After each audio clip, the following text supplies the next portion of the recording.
Hi guys, hi Luxies, welcome back to the Luxury Live Show. So today we have a very special guest and episode. Right beside me, we have our lovely Clara. Her channel is ClaraZeela. I'm sure a lot of you have seen her on the Luxury Live Show. If you haven't, her channel is linked right in the description box. So please follow her. Please subscribe to her channel. She makes amazing content, usually about Chanel and Hermes. More Hermes lately, I think you do. And jewelry, you're like a big lover of jewelry. So today's topic is I think it's a kind of a trending topic, right, Clara? I think a lot of people are also talking about it on, just in general, I feel like I see a lot of people, the price increases, or they say they're not going to shop there anymore. Just, yeah. And it just so happens that Clara is sort of on that journey, right? I think. Yeah, so we're gonna Yeah, have sort of like a discussion as to maybe the reasons why you are maybe stopping to buy more or Chanel shopping at Chanel at all. And then I'm gonna be more like the other side because I obviously still love Chanel and will continue to shop Chanel for the foreseeable future. In terms of housekeeping, before we get started, so I just want to let the members know our next members episode is coming up. Is it gonna be? I forget. But anyway, I know that in the next episode, I think it's on Kat's channel next week. We want you to just let us know if you have any sort of like tips or just special knowledge about Hermes. So it can be anything that you want to share with us, and we'll combine that into like a slide, and then we'll also share our special tips and knowledge about Hermes. So if you are a member of our channel, so please go ahead and email that to us. Aside from that, I just want to do a very quick disclaimer. Yes, today's episode is about, leaving Chanel, or whether you're continuing or leaving, it doesn't matter. Uh, whatever we share, that's just our own experience. Don't let that deter you, or don't let that influence you. If you're on your special journey, or if you're not shopping there, whatever, don't take that too personally. Okay. So Clara, I guess I'll let you get started. Maybe you can tell us a little bit about your journey and how long you've been shopping at Chanel, your kind of purchases, and what you're on right now, in terms of mm, your development with Chanel. mm. Okay, thank you so much, Amy, for inviting me to the LLS Luxury Live Show. Hi, everyone. So for those of you who don't know me already, so I have been shopping at Chanel for, maybe over a decade. I'm the type of shopper who used to go to Chanel almost every week, maybe once a week or maybe even twice a week, to the point that sometimes I knew what was on the floor more than what the essay knew. So this is how big of a fan I used to be. So I have shopped many things, so including the bags. I have several bags. Not so much anymore, but I also shopped costume jewelry, probably more influenced by Amy because she looks fabulous in the costume jewelry. I bought a lot of their ready to wear. I bought their jewelry, so you can see I have the necklace, the Coco Crush, and also J12. I think over a period of that decade, I originally had 4 J12s. That's how, Wow. and yeah, I had four. I've sold one, and then I still need to get rid of one more. And I bought shoes. So I've shopped every department, and I love everything Chanel. And I bought those items purely out of love for the brand. And because of that, I was also always invited to their invites, their events. I've been to some of their fashion shows, and I've also been to kind of like the pre-VIP launches and the launches. So I have a very long history with Chanel, and there's something like 6 or 7 branches of Chanel in Hong Kong. So I had about 3 or 4 essays I worked with, but my primary essay was always the one that was closest to the office because it was just convenient to go there if I needed to grab something on launch day or something like that. So that's a bit of my history in Chanel. It's quite deep and ingrained, and you can call me a huge Chanel fan. Yeah, as much as Amy is a fan, I'm definitely like a huge fan. Yeah, before. Can I ask, so you said you started shopping over a decade ago. Were you more like a hardcore, like only Chanel fan back then, or did you still dabble into all the luxury brands? Or are Mm, you more like biased towards Chanel? yeah, so I started out when I first started buying luxury, I was probably buying more Prada when I first Okay. started. And then I kind of dabbed a bit into the other brands too, but primarily Chanel was the big one.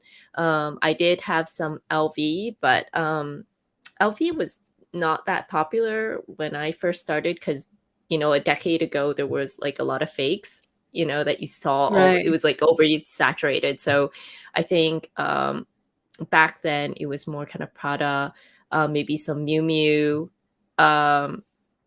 What else was it? Prada, Miu Miu, uh, a bit of LV, Gucci, a bit was quite popular, Balenciaga. So I did shop multiple brands, but Chanel by far was my most visited shop in the last decade. Yeah. Wow. And would you say that, because I'm looking at, we do have a few slides for you guys. Clara was very lovely and prepared a few slides. I see that you want to talk about your favorite bags, SLGs, ready to wear. Did you start mostly into bags like the most of us when you bought Chanel, or did you actually? Mm. Because I know you're a big ready to wear uh, buyer at Chanel. That's how I got my first jacket from you. Yeah. So my first purchase was my reissue 226. At the time, I was a beginner. I think even Amy, your first bag was a reissue, right?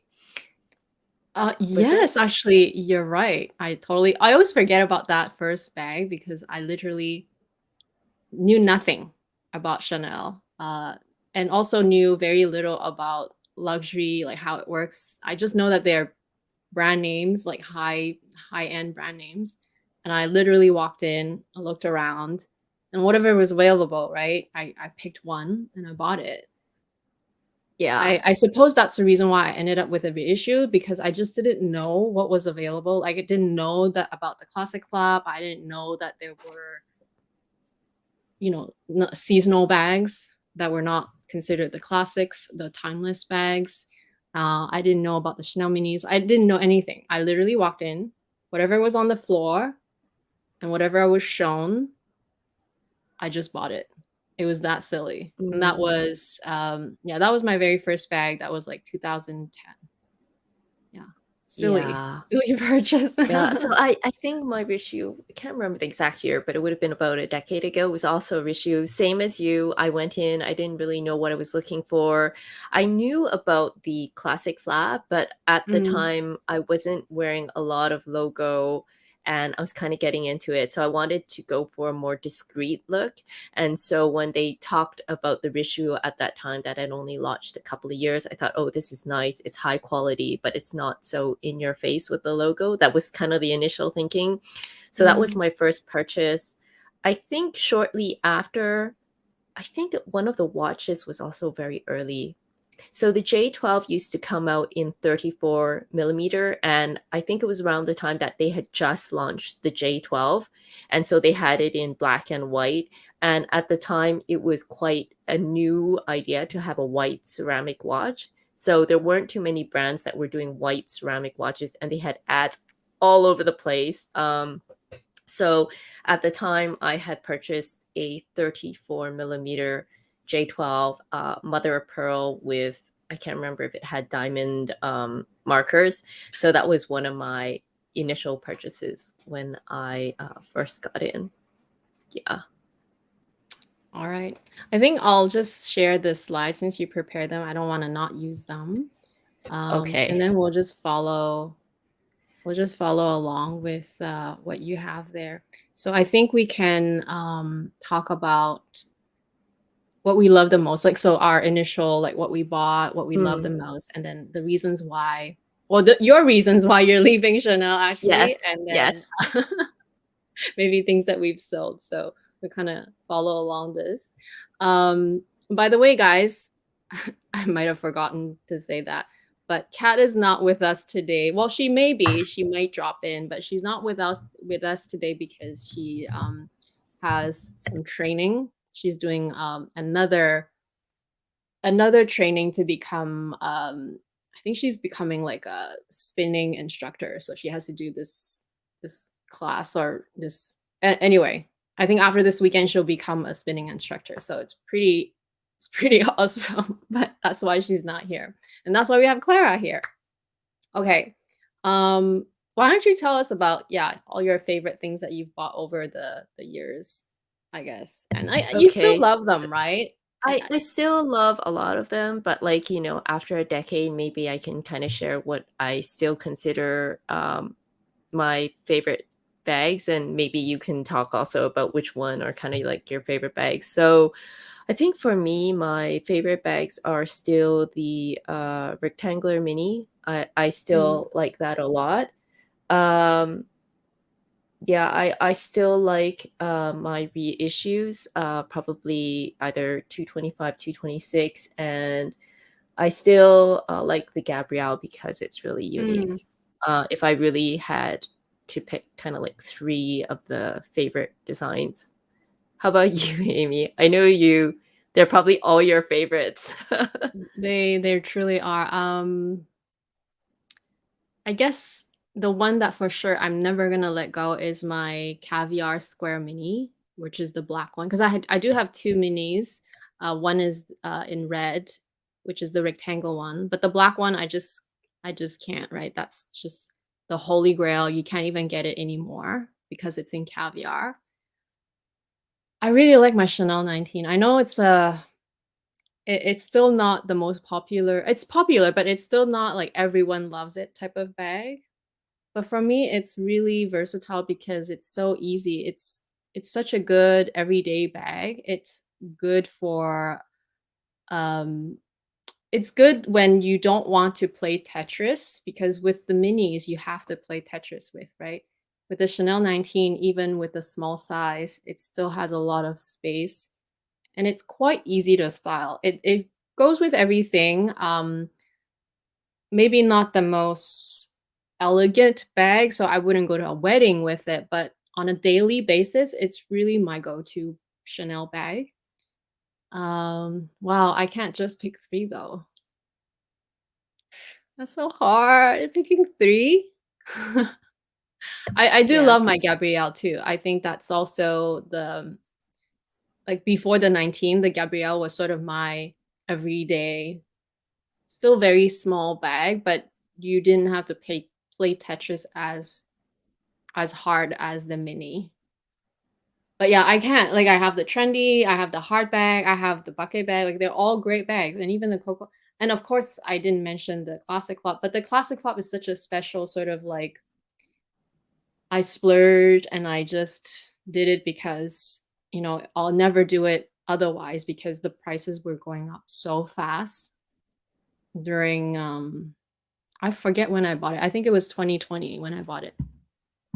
Oh, no, wait. I bought it on my 40th birthday. It was last year. Did I buy it last year? I forget already. Yeah, Anyway, so I I think you just bought it told last myself, year. I think it was last year.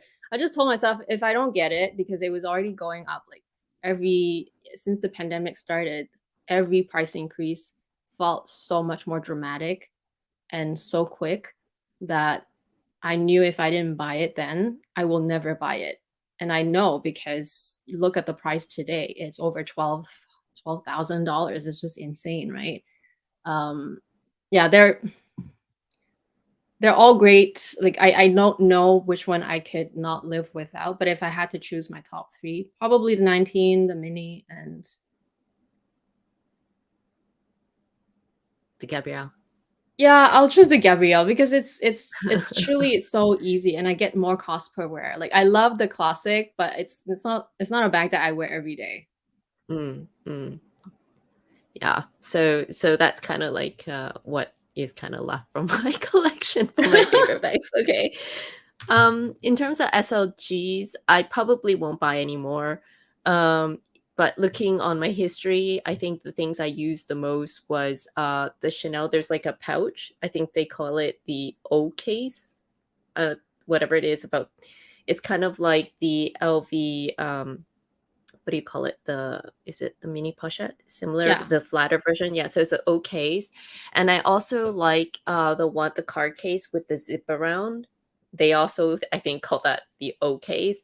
So I think from Chanel, those are kind of like and the card holder, probably that those I would probably still keep, but the rest not so much. I have various wallets. I might keep one, but yeah, yeah, no more SLGs for me.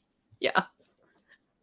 Well, I'm the same. I'm not as big of an SLG buyer. I think for me, I'm currently using the gold card holder from the Egyptian collection, and I honestly don't really need any other SLGs from Chanel. I will Oh, so say that pretty. if you count the micro bags, because they are considered SLGs, right? Yeah, those would be my favorite. The micro bags and just the flat card holder. That's all I have. I don't have any other SLGs from Chanel, actually. Yeah, I'll probably keep that micro bag. The epic influenced by Amy bag. If you haven't seen our vlog. Okay. So ready to wear, I would say going back in my journey, what I appreciate most was getting the jackets that I did when they were almost like half price of what they are Oh, now. yeah. So probably my favorite jacket is the Paris in Rome jacket because it's the most iconic. And then if I had to pick one more, is probably the waffle jacket I have is just the one that's just super comfortable.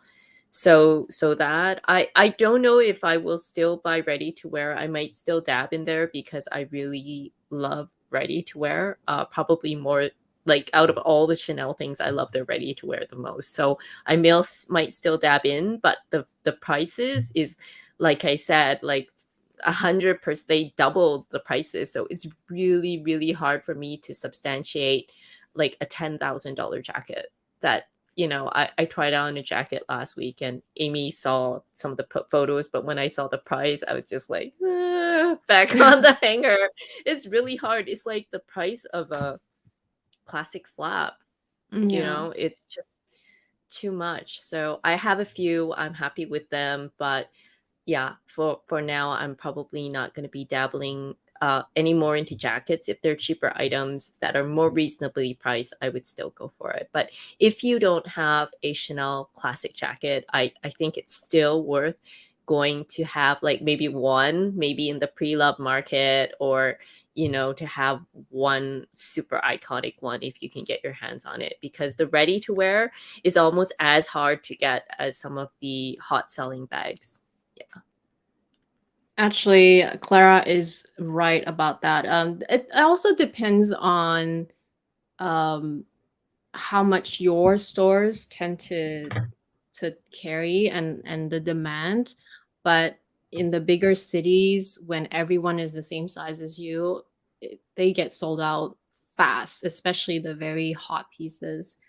Um, that is an area that I am not as good because I wish I was like Clara. I wish I did what Clara did and started ready to wear earlier, especially with Chanel, because I think most people get into bags first is because not only do bags tend to keep its value faster, it also doesn't get the same kind of wear and tear as clothes would, because clothes it's so easy to just like stain or to um, nick and just damage in general, just because it's on your body and you're moving, you're working, whatever.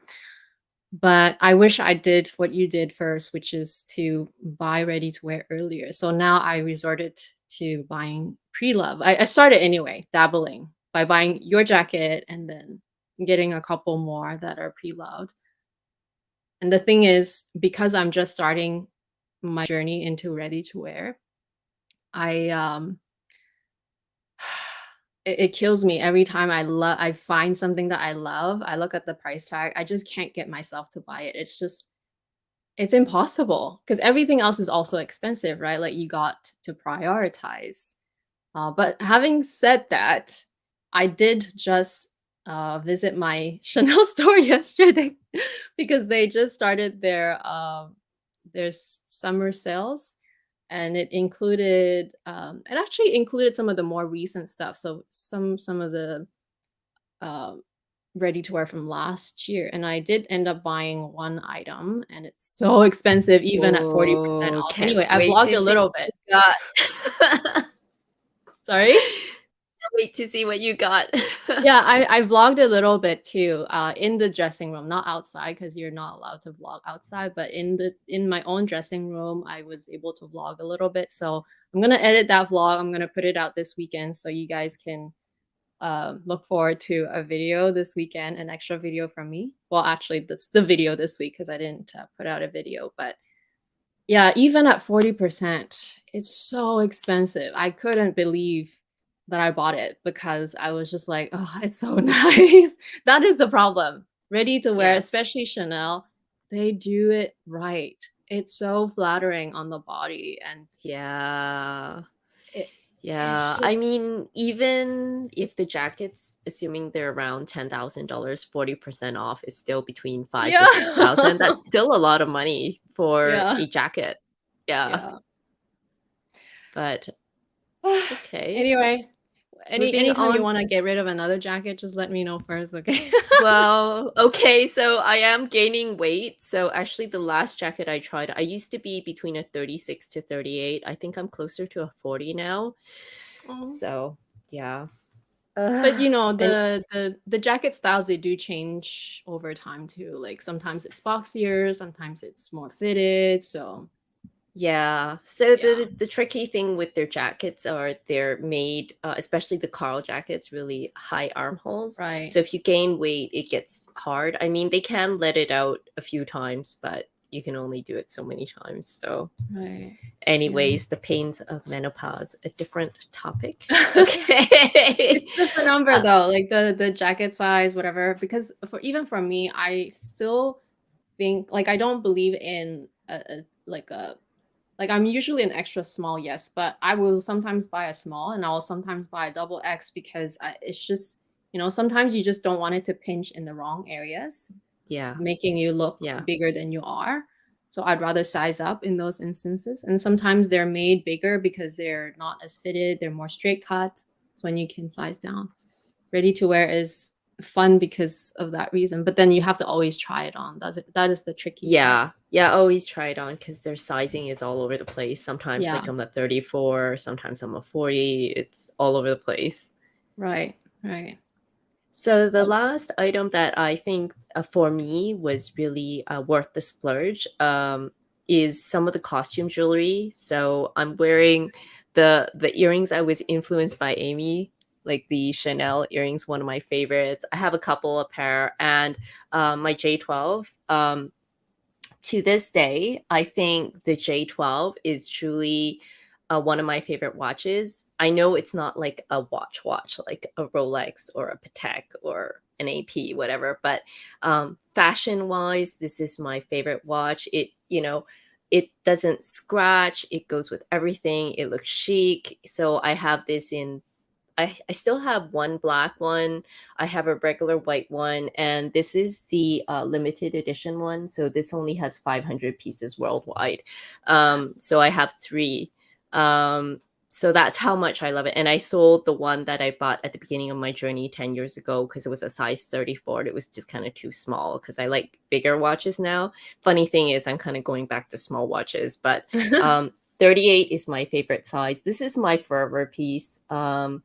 And I just love it. very scratch proof, goes with everything. And I always feel like Rolex is nice, but I feel the design is more for a man, whereas the J12 I feel was kind of designed for like a sporty woman's look. So yeah, I really love my J12. So definitely, if you don't have a J12 and you don't mind about resale value and things like that, I think it's definitely worth to get a J12. Still, I have other jewelry, like I have the Coco Crush and stuff like that. But yeah, I'm more a Cartier girl for fine jewelry and diamonds. So, but yeah, I think it's still worth to get some of the costume earrings just because the design you can't find as common in other brands, and I still love the J12 watch a lot. So I don't know, Amy, what's your favorite costume or fine jewelry so far from Chanel? I honestly can't choose one because I always have like a different look or a different vibe that I want to go for that day. And like today, I took out these long pearl dangly earrings because I just feel like it goes with the look. But sometimes I like wearing the ones you're wearing today, and sometimes I like wearing just a little stud. Mm. Lately, I will say though, the heart earrings, I've Oh been my just sort of gosh. nonstop wearing them. Yeah, I'm trying to get them. Hopefully, because they look so good on you. I remember seeing them when we went out to vlog. They're so Yes, pretty and so cute. I the know they're coming puffy. back next season. So I've texted. So yeah, so it's not entirely goodbye. They're like small items I still buy. So the earrings I'm still definitely after. So Mm. hopefully, fingers crossed, I can find them. You might be. There's a good chance because I found out that they are becoming Rev, and that is the it is a good or bad thing depending on how you look at it because it's less exclusive, but it's a good thing for people who missed out. So those puffy heart earrings from 21S, I think it's 21S. So it's from last summer season. Um, they were just like so beautifully done. There was the small stud, there was the dangly bigger stud, and then there was the oversized dangly stud, and then they made it into a necklace, pendant. They also had a pearl necklace, a pearl bracelet. They also made it in brooches. Um, I think that is it for the whole line, but they did so well that they are becoming a classic item. So when I say rev, it means REV. That's the like the beginning of the code. Instead of putting a season code 21S, it's going to be REV now, meaning that it will come back.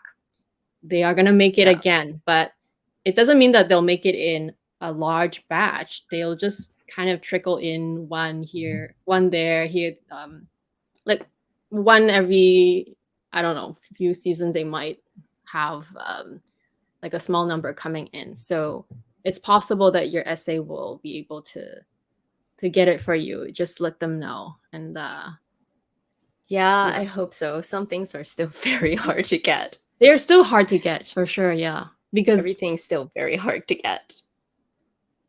yeah. That belt I tried on that Amy bought, I mean, I went after a similar one last season, and oh my gosh, like I sent my text messages to like my 3 or 4 essays. I wrote to corporate, there was nothing.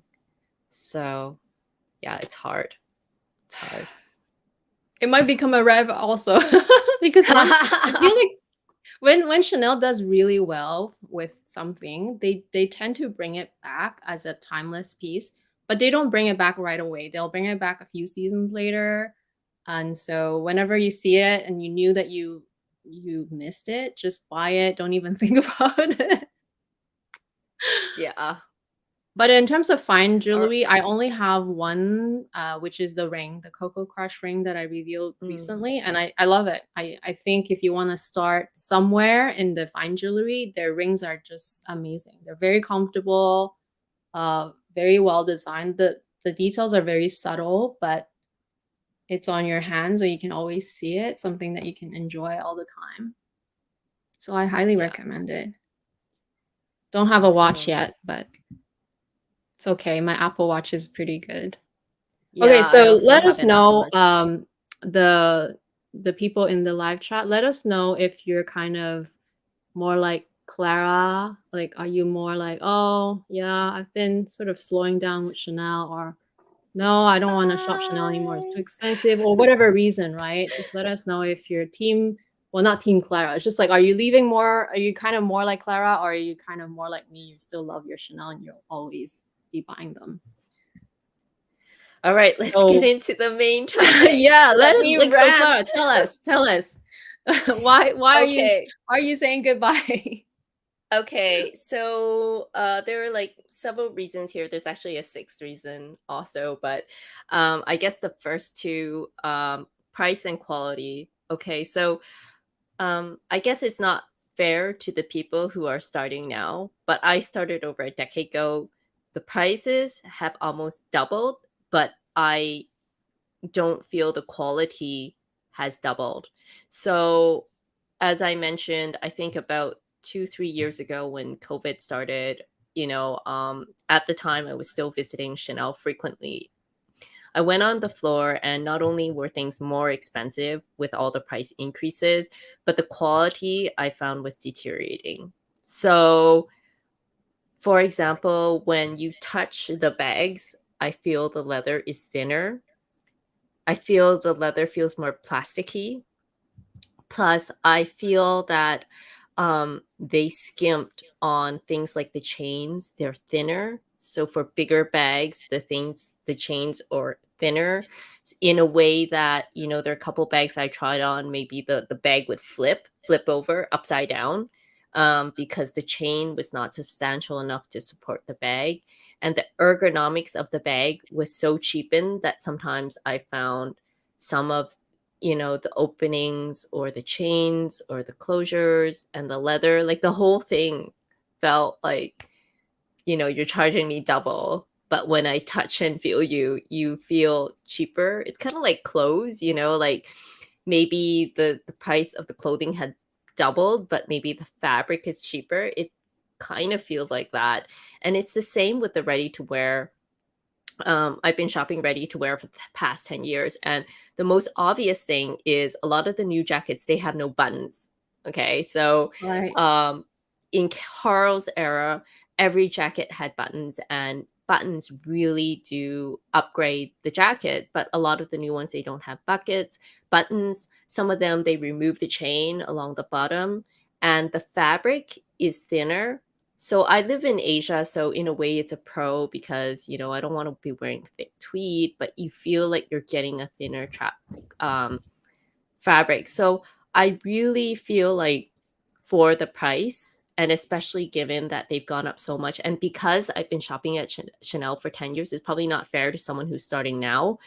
I feel the price has doubled, but the quality has really gone downhill. And let me just quickly do a quick rant on the incident that just maybe like broke the camel's back. Okay, so near the beginning of the pandemic, that year I had bought about 3 or 4 Chanel bags. It was the year right after I visited Amy before the pandemic. So that year I had bought a Coco handle, and that one, the SA brought out 4 bags for me, exact same bag. They all had problems. If you want to know what to look for, I have a video about Coco handles that talk about the things I saw. So she brought 4, and I picked one that was the least imperfect, but it was imperfect. Okay, so it's up for sale now, by the way. I've given it to consignment. So the other issue, and I have it here, was this pack bag. The grommets Let me make you came bigger off. then. The I should grommets make you came bigger off. so you can see you. Sure. So the grommets on this came off, and I had to get this repaired twice. And then because I'm I do videos on this backpack, so I had other subbies that also reached out to me who had the same problem. There were 4 different subbies who had this pop off, and so that was fine. So Chanel repaired it, and it was fine. But like it was like something I had to do twice that year, and other subbies told me about. Okay. So this is the incident that broke the camel's back. Okay, so this bag is the Duma Backpack. I think a It's lot of really people cute. are. It's super cute. Caviar came out about 3 years ago. I am not selling this bag, by the way, because I get like Instagram to death about this backpack. So when you cinch in this backpack, the way it's cinched in, there was one side that was a bit lopsided because there's one side that's thicker than the other. It's just the way it's sewn. It wasn't done in a very equal way. So one side is thicker than the other, and then when you cinch it, it kind of goes like that, and then you have to keep adjusting it. So I wasn't the only person who had this problem. And at the time, my essay was on mat leave, so I had to go. I was desperate for that bag, and I sourced it from a different Chanel shop that I don't usually shop at. So basically, I said, it's not cinching properly. And they said to me, it's because of the way you carried it. You carried it lopsided to make it cinch to one side. And I was really angry. I said, I only carried the bag once, and I was carrying it on a weekend. My husband was driving, so I wasn't like in a crowded MTR or street. It was just kind of like, placing it on the car seat kind of thing. So we had a lot of back and forth. I escalated it to the manager, and the manager said, oh, it's because of the way you wore your backpack one-sided to make it lopsided. And I was like, no. And they insisted it was because of my fault that the bag was lopsided. So I was really, really angry. We went back and forth many times. They offered to take it back to try to repair it, but it came back. It was kind of better, but it wasn't really fixed. And then in the end, because of the so much back and forth, and I was actually ready to write to corporate. I was that mad because I've been a Chanel user for over a decade. I'm a VIP, and I'm not rough on my bags because it's a backpack. I only use it on weekends, and we drive in Hong Kong on the weekends. So they offered to refund me. It was like one of the few occasions they were willing to refund me. But I was really angry that year because of the cocoa handle, the 4 problems, the grommets on the Chanel backpack, and then finally this Duma backpack where they just kind of pushed me over the cliff and said it was my fault that there was a problem with their bag. And then I was starting to also see a lot of the quality on the bags were not as good. And I remember that year, I was so upset with the incident that happened at Chanel that I went to Hermes. Yeah, I was thinking, Like revenge shopping. I was like thinking, yeah, I was like angry shopping. I was thinking, this bag cost me almost the price of an Hermes bag. So I heard Yeah. Hermes has good quality. So that Christmas, I said to myself, I'm not buying any more Chanel. I'm just gonna go to Hermes. And that Christmas on December 24th, I remember I was decked out in Chanel in my Paris and Rome jacket. I was like in Chanel boots and the earrings. I walked into there and I said I want a Lindy 26.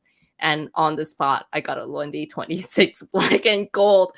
And then after I got that bag, I was like, oh, the quality is so much better for the price. And for that reason, and also because my essay left that year, I switched to Hermes. So yeah, sorry for the rant. So the price and the quality. So number 3, oversaturated. This might be just me, Oh, but sorry. I feel like because I see it so much on social media, I feel like there's like Chanel everywhere now. Like I just don't feel it's so special anymore. The new designer, I have a bit of a bias towards Carl because I buy a lot of ready to wear. So the fact that a lot of designs aren't as interesting to me, and this is very subjective. I prefer the Carl design of the jackets and the clothing. I feel Virginie is, you might like her more. She's more subtle and relaxed, but I don't know, to me it looks a little lazy, you know, like people come on the runway, like in the Carl era, they're all like decked out and like thoughtfully put together. When I see the Virginia stuff come on, I'm like, there's nothing much to see. And it's a bit more repeat of what's in the past. There's nothing as, you know, for me, like more new. So this is very subjective though. So for me, because the designer left, and finally, my essay left. So my essay, there's an exodus of people leaving Hong Kong right now. And so my essay, she immigrated to the UK. And as you know, if your essay is not there, it's impossible to get anything. So that was another reason. And the sixth reason why I didn't put it here was because, as you know, I'm kind of moved to Hermes. And honestly, I don't have money to spend both Chanel and Hermes. So if I had to choose between the two, and for all the reasons I listed above, I'm probably spending more money on Hermes. It's not to say I won't still buy Chanel. There might be still a few pieces I might buy here and there, but because of this very upsetting experience and also the price and quality issues, I just kind of like, okay, that's it. So yeah, sorry, it's a bit dramatic, but yeah. Hey, No, I Kat. can. Oh, Kat is here. Let's see. Hey, babe. Hi. Hey, babe, how's it going? Okay. How about you? I'm in the room. So yeah, so Clara just finished sharing her biggest 6 reasons why she's leaving Chanel. So Kat, are you still like team Chanel, or you're like, goodbye Chanel? I'm waiting for the green bag to come. And then buy? I think I probably will get a green one because I'm hoping. I think so. I don't think I haven't said goodbye yet. Not yet. Are you? Yeah, Did you say I goodbye? can't say goodbye. I mean, I know Clara is still gonna buy here and there, like little things, right? You said, but not major things, probably, right? No more bags. Definitely no more bags. Really, totally nothing. Ready to wear? Ready to wear, maybe odd kind of like costume journey, but bags is off. Yeah. Especially colored lambskin. Right. Kat wants to get a green one, but like, I've been just kind of going through some of my older stock to sell, and yeah, the condition of the colored lambskin is just not that great. Yeah. Okay, I'm hoping to get the green mini reissue. That should The be fine. reissue might be a bit better. Yeah. But if it's like the pure lambskin, but it Probably could not. be because of me, because a lot of my colored lambskin is in SLGs. Yeah. And you pick pink. Yes. The easiest color to damage. Yeah, so what I found with lambskin, especially colored, over time the color starts fading, or if it's close to any other. So I have a pink SLG that I put next to a black case, and the color kind of like rubbed on over it. So, you know, goodbye. I don't know what to do, and I feel like if I throw it out, it's a waste. But like, you know, obviously I can't really sell it anymore because it's not in a good condition. So yeah, and I feel that the lambskin is quite delicate actually. So unless it's black, it's very hard to repair. I'm sure Amy can never say goodbye.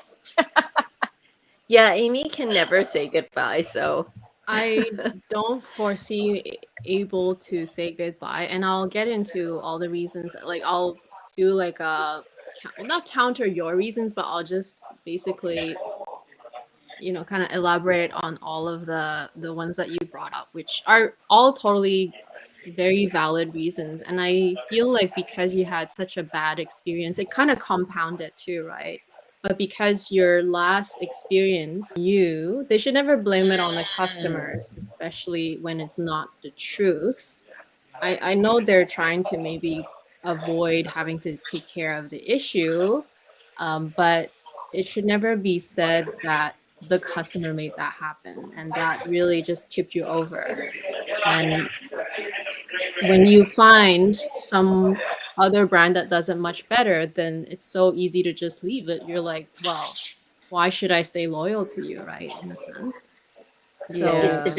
this the backpack incident? Is this the backpack. Yeah. backpack? Yeah, Kat knows about it. Okay, I gotta go. My Okay, class bye, time. Have a babe. good class, Kat. Bye. Thanks for dropping by. So yeah, Kat just dropped by for a few minutes with her lunch. So I'm gonna go back to your screen. So fantastic summary of your reasons, Clara. I'm gonna put it back on. And then I have to agree with you though, price and quality. Although I haven't shopped as long as you, well, I bought my first bag in 2010, yes, but I didn't shop from then. Like I bought one bag and then I stopped shopping. Not stopped shopping. I just didn't buy anything from Chanel again until 2015. So I kind of had that large gap where I didn't go back to Chanel.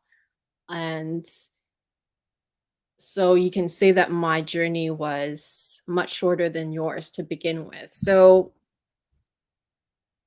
in terms of price and quality, I did still see a decline even within the past, well, 7 years now, but it wasn't as dramatic as you probably. And because I always knew that, after shopping with Chanel for 7 years, I always saw that the trend was that, yes, they always had price increases. Although they were not as crazy back then, they were still, you kind of felt it every time because to begin with, the prices were already not low. If you compare it to all the other luxury brands, Chanel was basically top tier along with Hermes, although I didn't know much about Hermes either at the time.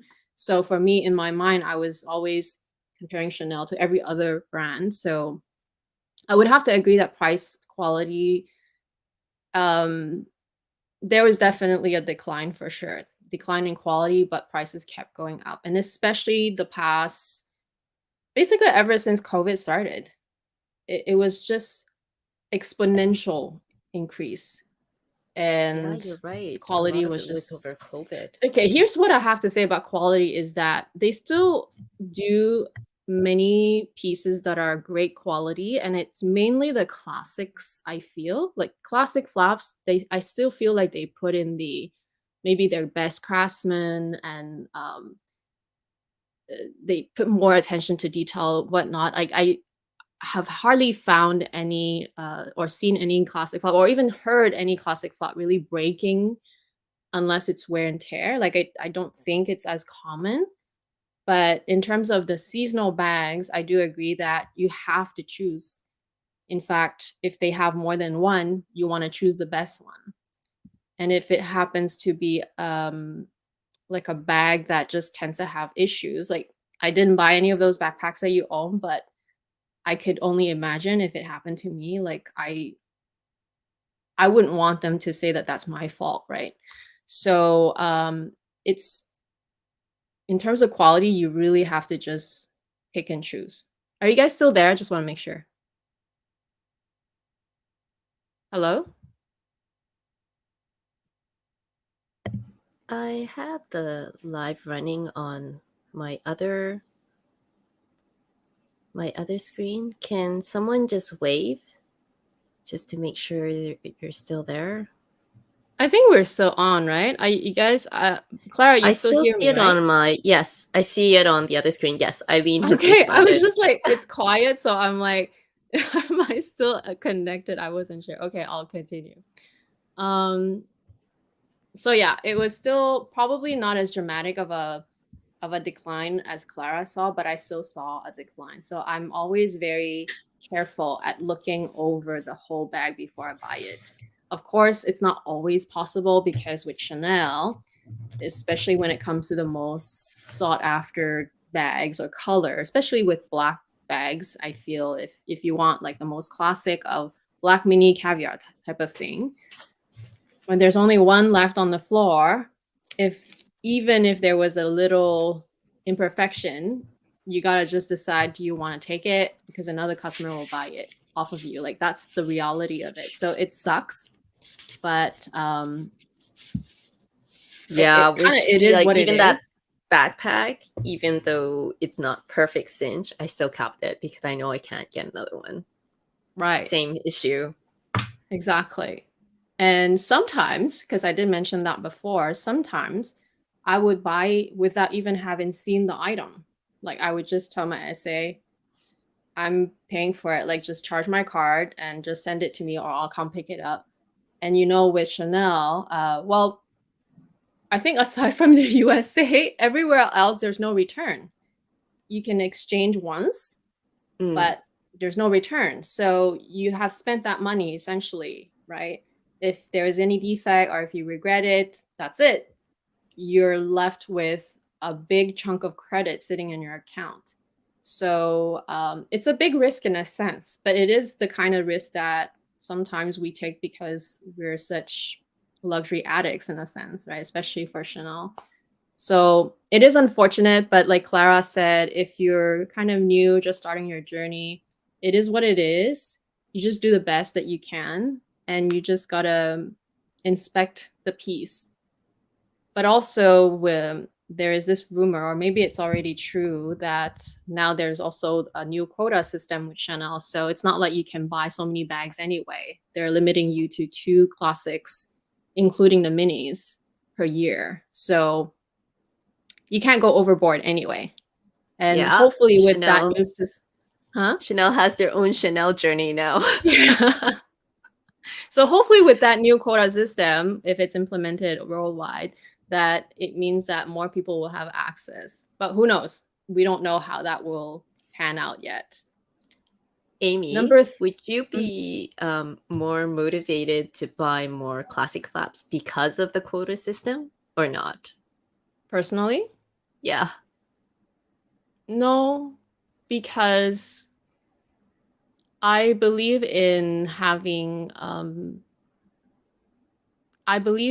diversity, in that, I appreciate the classic flaps because of the history, and also they are amazing bags. They look great. They do go with every outfit.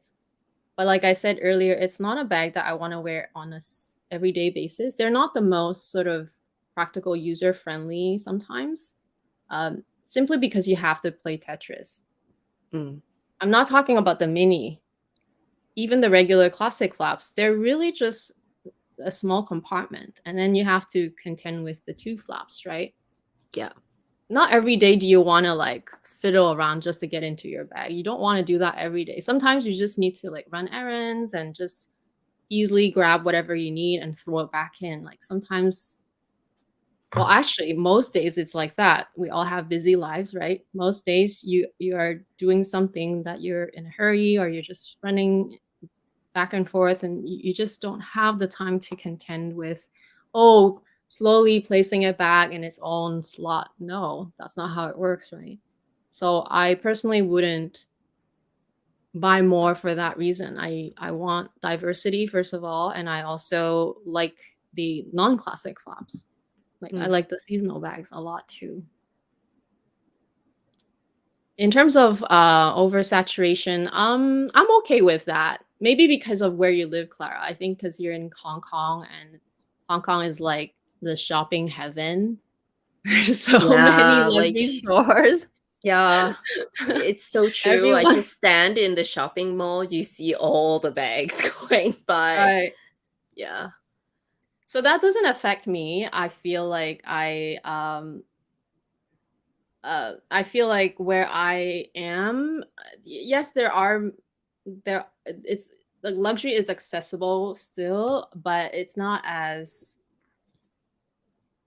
maybe I just don't see it every day. Like I don't feel like I ever clash with my bag with anybody too often, if at all. And if it does, I don't care. I guess that's my personal standpoint. I just like, I'm just wearing what I want that day and how I felt. So I don't let that deter me. And also it's not as big of an issue here, I feel. Canadians are very low key in a sense. Right? Don't you feel like when you came back, because you're from Vancouver too, when you came back and we were in downtown, did you feel like we were saturated with like I don't everyone's know. I like came back during a time when not a lot of people were going right, out. So yeah, in general, I would say like most of my I guess it's less prevalent in the West versus in Asia, because in Asia it feels like everyone has right, a designer bag. So it's quite common to see it. right. Definitely more common in Asia. Yeah. So yeah, I totally see it from your point of view. But I think here it's pretty balanced. And I think unless you're hanging out in the posh areas, like, downtown, maybe where all the luxury stores are, yes, there will be more people carrying their nice luxury bags and dressing in luxury. But otherwise, in every other part of town, people are very just like they just dress very normally, and a lot of times not very luxury actually. Yeah, So I that's so don't. true. Huh? Sorry? That's so true. I always kind of dress down when I go back. Yeah, actually that is a big struggle of mine. I'm trying to dress down when I hang out with my family. Like not my family, but like, the extended families, and you're just trying Yes, to like yes. not be so over the top, Yes, basically. I understand. Otherwise, you feel like you get judged. I get Well, and it. I get also it. because, when you hang out with family, there's just no need. I mean, it's okay to do it. Obviously, you should be doing what you love, but sometimes you're literally like literally you're going to a mom and pop shop restaurant. Like you don't need to be dressed to the nines, basically, right? Correct. Um, Correct. yeah, it's very situation and environment dependent. Yes, So I guess that's I another issue, agree. but yeah. I agree. So I'm okay with that. New designer Virginie. Maybe because you're more into ready to wear, especially because you've had a lot of Carl's eras ready to wear, you see more of a difference. For me, I'm pretty open with clothes in the sense that I know it also moves with the trend, and especially with more like athleisure is such a accepted type of outfit nowadays, that I feel like even luxury ready to wear is getting more and more casual. So I can maybe understand from that point of view that even the designers are following that trend. Possibly there is the fact that they're also caring about the bottom line. So maybe when they choose the materials and what to incorporate into the garments, they're choosing to do less. It's possible. So I guess it's unfortunate if you're used to all the back then when Carl did all the intricate designs, and it's really more couture in a sense, compared to now. So I understand that, and I have to agree, but I at the same time, it doesn't bother me so much. Like it is what it is in a sense. Like especially if you're starting your journey just now, then yeah, you gotta buy Virginie clothes unless you just look in the pre-love market all the time, right? Or you can incorporate both. Just kind of do a bit of both, right? I don't know about the materials necessarily. Like I can't compare because I don't have anything from before aside from the few pre-love pieces that I have. But thin materials, I have to agree. Like the top that I bought, I guess I just said what I bought. I bought a top. It's very thin. But it's so nice, like very flattering. Anyway, it is very thin. Like I just couldn't believe paying that amount of money for like something so fragile. It must be really, really pretty for me for you to purchase it. So It's looking very forward to your pretty. review. It's like literally I was like, okay, how could I say no to this, right? Like it was so pretty Wow. on. So You'll you have to guys will share with see. us later what it is, just in case I Yeah. want it. Well, Also, with the sale in Hong Kong. oh yeah, I guess it's different times everywhere, right? It It's generally around June. So Yeah. usually I miss the sale because I'm always in Vancouver in June, Oh, but this yeah, year yeah, I'm yeah. not traveling, so maybe yeah, I'm not sure. I usually don't find anything on the sale because anything I really want, which is really bad, I end up buying regular price when it releases. So by the time the sale rolls around, there's usually not much that I like during the sale. Well, like I said, I found it. I found out by fluke, and I also will have to agree that I didn't really shop a lot of sales seasons in the past. Even if I did, it was sort of more like I just waited for my essay to text me whatever was left, because usually the good stuff they just go within the first hour of opening. I'm sure. Yeah, I And suspect there are hardcore people. exactly. I showed up pretty early, but I didn't show up right when they opened. And apparently right when they opened, it was chaotic. It was like a zoo, I was told. Because when I went, there was no line, and I just walked in, and it was still busy, but it wasn't like a zoo. So apparently the busy times was already passed by the time I went. The sales during COVID were really good because Oh a lot of the shops were closed and the shops in Asia were still open. So they shipped everything out to Asia. There was so much stuff. You know, I felt like I had like walked into like a Walmart or a dollar store. It was my god. so packed. And they're like, yeah, anyways. Yeah. Okay, it wasn't Probably like back to that for normal us. now. I don't think. Yeah, probably back to normal now. Right. And I wouldn't know also because, like I said before, I didn't really go to a sale. I just sort of like, whatever my essay texted me at the time that was available, I just be like, oh, okay, I like this. Go check it out. I buy it. It's like that.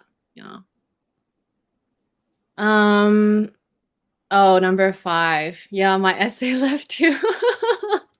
But you're lucky. You ended up getting another essay who's Right also away, very yes. good. Yeah, and Yeah, he's quite because good. so this is my current essay is an essay that I have already had interactions with before. He actually helped me with a repair. That was actually I went in with you. Yeah, we walked in Yeah, to yeah, we went Chanel. in the Well, same day. yeah, we hung out, and I just brought something for a repair. I bought a pair of earrings where a little pearl came out, but I still had the pearl, so they just had to glue it back on. But my Chanel essay was not there at the time, and I didn't think that I had to go to her exactly to just get a repair, right? I'm pretty sure I could just show up and just tell them, "Oh, this came off. Can you just glue it back on?" So it was a nice essay that we met, and he's now my essay too. So, but I kind of like was nervous for a moment still, even when I know that there's all these other essays, yes, but you're so used to one essay, and that essay knows how you are, right? And what you like. And my essay also knew all the bags that I bought because she was my essay from the beginning. So she already knows what I have and what I don't have. And so whenever she suggested anything, it's usually stuff that I don't already have. Very rarely would she send me something that I already bought because she forgot, but it does happen. But it's that kind of dynamic that I wasn't sure I would get again. And I still don't really know, no, because my current essay, he's very nice, but like, it's a new essay, right? You gotta kind of get reacquainted, and it's not my own journey, but like in general, when you have to find a new essay, it's very nerve-wracking. You don't know if you'll ever be the same. So luckily, my essay is very nice. Yeah, he's very nice. And I've already interacted with him once. So that was cool. But I have to agree with your last point, which is no, I didn't revenge shop like you. I decided that it was time for me to explore Hermes too. Like I was like, oh, what am I waiting for? What am I waiting for? What am I scared about? I was actually very nervous because Hermes is such a kind of like, it's such a mysterious place. Like I think before everyone started sharing about their journey and how they got offers and you know, maybe their purchase history, how they did it, before everyone did that, like nobody really knew. And even now I still feel like we're just you know, people are sharing how they did it and how their journey's been, but everyone's journey is so different. You cannot guarantee how yours will go. And some of the horrible stories that I've heard too, like you just, it's such a mysterious world basically. I was very nervous getting into it, but I just had to start somewhere, just like everyone else, just like how I did it with Chanel, just like how I did it with LV. And it's going great, yes, but at the same time,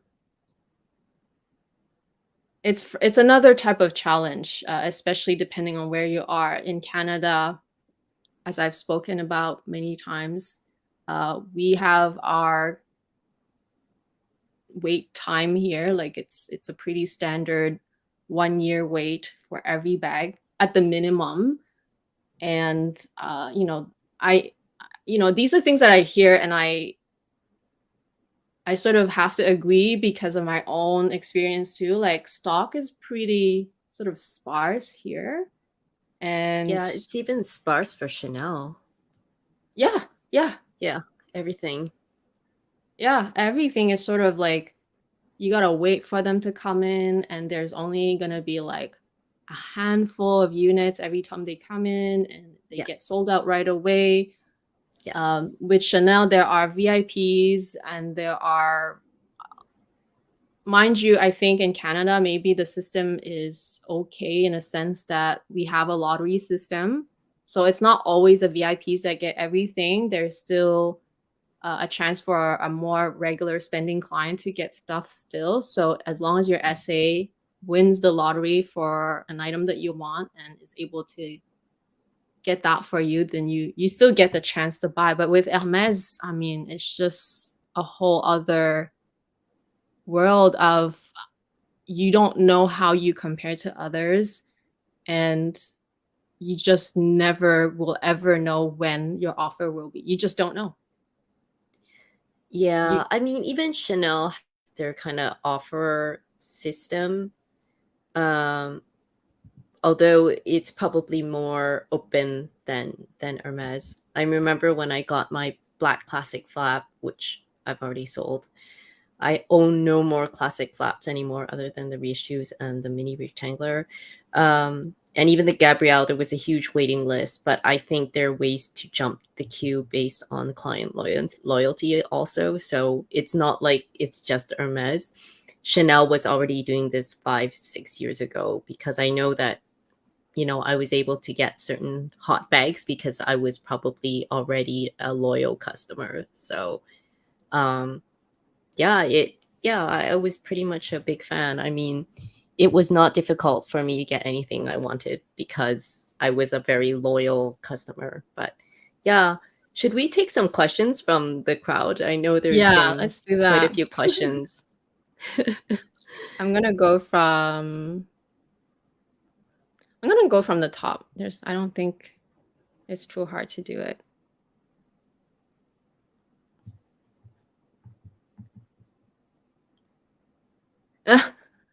Okay, from Viv. Are there still any Chanel items that are on your wish list? Clara, you go first. Okay, so the final thing I really wanted, and it was influenced by one of our subbies, was a Chanel belt. So in the last season, I think I mentioned before, I wanted a particular belt. It was really, really hard to find. I went through 3 or 4 shops, 3 or 4 essays. I went through resellers. There was nothing. I finally found it through a secondhand local platform, and purchased it, but it was kind of like the last kind of item to complete it.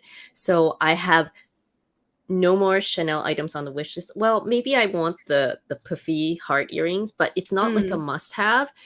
You know, I already have all the bags that I want, and actually I've sold maybe like half a dozen of them. So I'm down to about 6 or 7 bags now. So there's, in terms of bags, I don't think I'm going to buy any more bags. Zero. I might still buy some costume jewelry and some ready to wear, but yeah, you can almost say I have nothing on my wish list other than the puffy heart earrings. Maybe that's it. Yeah. I think you should get the earrings, especially if you see them, just get them. They're so Yeah. cute. Yeah. Like Hermes Yeah. doesn't make things like that. That's the thing. No, Hermes does. It's like a different look. I'm more into fine jewelry, but for costume jewelry, I think Chanel does it really well. Yeah. Actually, I want to ask you, since you mentioned bags, you said you will not buy any more Chanel bags, but is it really because of the quality, the price, like all the reasons you listed? Or is it more because you just love Hermes bags that much more now? Okay. 'Cause Yes, I have love a feeling Hermes. you're such a Okay. hardcore So Hermes. You know what I mean? really, I just don't feel the price they're charging substantiates the quality of the bag. Mm. So that's one reason, just because when you feel and touch the bag, you feel like you've been cheated. I don't know if that makes sense. If you're new to the brand, then that's okay. But for someone who's been shopping there 10, 20 years, I feel like a bit cheated. The ergonomics are not good because, you know, the chain's too thin, the opening's too small, whatever reason. So that's one of the reason. The other reason is that for similar price, I feel you get a much better leather and quality from Hermes. And thirdly, I don't know, this is kind of like a personal view. I don't think that Chanel can further continue to increase the price that much more because they're not worth more than an Hermes bag. So I almost feel like the price have kind of peaked where they are, except for maybe a few bags, and maybe they can incrementally adjust it. So maybe you can still get some price increases, but I think it would be actually, I don't think they're worth more than an Hermes bag. And fourthly, I feel like Hermes bags are just like another level of bag, the quality and the craftsmanship. And I feel that I don't intend to sell any of my bags, especially Hermes. I love them, but I feel that they hold their value a lot better than, say, some Chanel bags. And yeah, and I feel they also age better with time, whereas some of these Chanel bags, you can really see the deterioration after 10 years. So yeah, so I actually really prefer much more the Hermes bags. I feel Chanel is more of a fashion brand if you like the look of it, whereas Hermes is really if you want the quality, but you know, it's not as fashionable. And maybe it's age too. I'm just becoming boring. I just kind of like the subtle look. So yeah. Right. Yeah. Next question is by Oksana. Hi, babe. Have you Hi, guys heard Oksana. about the new quota system, Chanel quota system? Yes. So we mentioned that briefly earlier. Purse Bob, I think they have an article on their website that talked about it a bit. So essentially, to sum it up, it's 2 classic bags per year at Chanel that you're allowed to buy, and it includes, I think it includes reissues, classic flap, as well as the classic mini flaps. I think those are all included in the 2 per year quota system. Apparently it was already implemented is it in the US? I can't remember if that's the Yeah, detail I anymore. saw a video and someone said that someone in the US had said that it was retroactive to the beginning of the year. So Right. if you had already bought your 2 before they implemented the quota system, apparently you cannot get any more. but I don't know because I'm not in the Chanel bag game anymore. Well, and also it may not have rolled out everywhere yet. And if it did, I haven't heard about it. My essay hasn't informed me about it. But it's at the same time, not so similar to you, but it's in a sense that I don't need to buy another mini flap, or I don't need to buy another classic flap, to be honest, because I have them already. I'm actually more interested. Actually, I didn't answer the question before, but in terms of wish lists, I'm sort of eyeing the 22 bag. I'm still sort of not sure yet. I have to see it and try it in person, but I'm actually eyeing it. And aside from that, I think I'm just gonna have my eyes open in terms of they're ready to wear. It's incredibly hard because of the price, and it's just like I'm adding things here and there, right? Like my collection is growing, but it's growing at a slower pace, obviously because of the pricing. But I'm really trying to choose pieces that are so beautiful that I just couldn't say no to, right? And yeah, but not really an active wish list like I used to have before.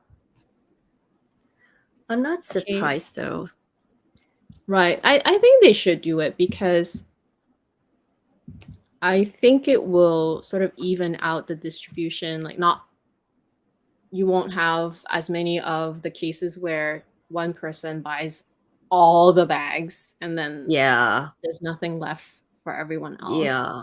I Especially think the because reseller market went crazy. that too, yes. Yeah. But I mean, even some regular clients that are they just love the brand. They buy Yeah. maybe duplicates of the same bag because they love it. But that's the thing, like it's good for the customer that can do it, but for someone who is literally just starting off, or maybe they just don't have the connection, it's very difficult. So it may be kind of even out the playing field a little bit. We'll see. We'll see. KM, do you have a bag that you can say that will never leave your collection? I think she means for the foreseeable future. Do you have a bag that you can say will never leave your collection? Chanel bag, right?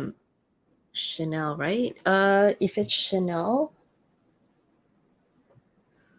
this is hard. I'm kind of at a stage where I'm kind of worried I might end up selling all my Chanel bags. Like, I've already offloaded maybe half of them, including all the Chanel classic CC logo flaps. I've already sold them. But for the foreseeable future, probably not the walk. There's one walk that's Caviar that I use for travel. I might still keep that because it's like very flat against the body, good for travel. But anything else, I don't know. And maybe the Duma Backpack, because I just really like that one. But the rest Okay. yeah, and I like maybe the that one. Gabrielle. Yeah, and the Gabrielle, just because there's no other designer that does it the same. But I do know that it is kind of, yeah, I can't say for sure I won't keep that forever. But yeah, I'm at a stage in my journey where it's quite possible that I may just end up selling all of my Chanel bags in the next 2 to 3 years because I like Hermes that much more. Yeah. A bit extreme, but we'll let Amy answer that because I'm probably the wrong person to ask. I'm like having these like nervous sweat. Like, I'm not sweating, but like I could just only like kind of picture it because I'm wondering if I'll ever reach a point where I feel the same way as you do. I don't feel that way at all right now, of course. Not at all, not even close. But Hermes is expensive. And I have to say, I'm still so I still consider myself to be a very newbie to Hermes, even though I've been buying the brand for over a year now, but just because I still don't have any quote unquote, the holy grail bags in my possession yet. I don't have the experience of those. I don't know how I will feel in comparison to my Chanel collection yet. However, I do have two beautiful Hermes bags that are non-quota bags that I really love, and they are I don't know how else to put it in words aside from agreeing with what you said, that they're more understated.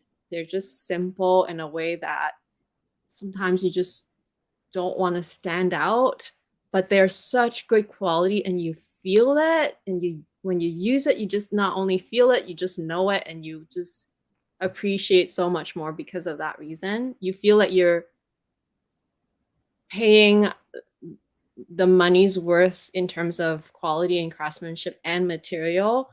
I really appreciate from that point of view. So that's the best I can put in words how I feel about the brand. Yeah, the quality and craftsmanship, there's just no comparison. It's just, yeah.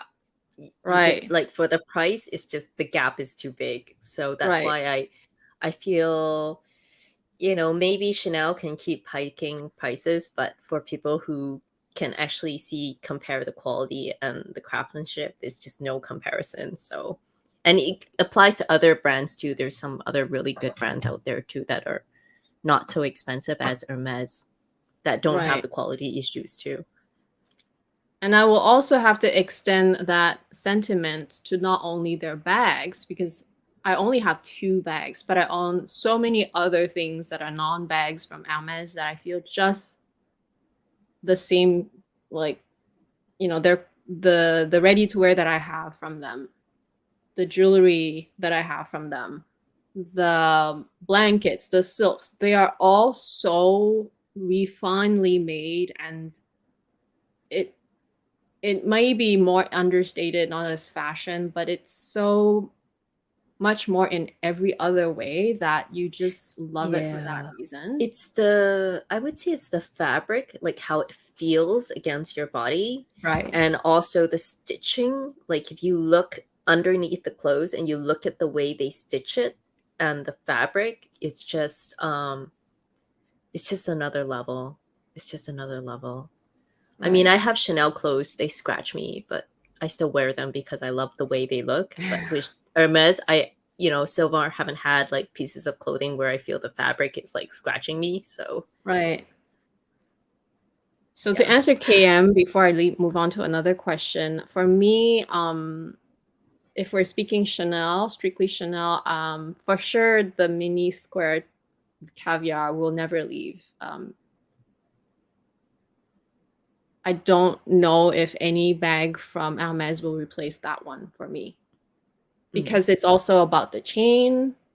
The chain is the jewelry part of the bag. Like, it just makes the bag in a sense. Yes, I have to play Tetris, but I'm okay with doing that, for a beautiful bag that I am so fond of. And I think it was my first retail store bag, aside from the reissue, right? I think that was the first one. Okay. Judy, what do you think of the tweed Chanel 19 or the tweed mini flap? I had the tweed mini flap before. I had the one with the ribbon running across it, like the Coco Chanel ribbon, and it's houndstooth, black and white. Really, really classic look and really beautiful. I was too afraid to use it. So it's no longer in my collection. I sold it to a subby that, like, she searched high and low and couldn't find it, and so she was so happy to buy mine. I think tweed is such a, you have to have the comfort, like you have to be okay with knowing that tweed can potentially wear and tear so much faster and easier, as long as you're okay with that. And having said that, not all tweed are made the same either. I feel like some tweed are more robust and some tweed are just so delicate. You're just like, you're looking at it, you're like, oh, I feel like I'm already putting wear and tear just looking at it, like that feeling. I think I would be okay with buying a tweed Chanel 19 more than a tweed mini, because tweed mini you have to wear crossbody. It will definitely add more wear and tear just by having it rub against your body. With the 19, you can hold it by the chain, which is usually what I do when I wear the bag. I hardly wear it on my body actually. So I would tend to go for the 19 more with a tweed fabric. I have What an about out you? of the box answer because you Okay. with tweed, depending on the color, it's hard to, if something goes wrong, you cannot wash it.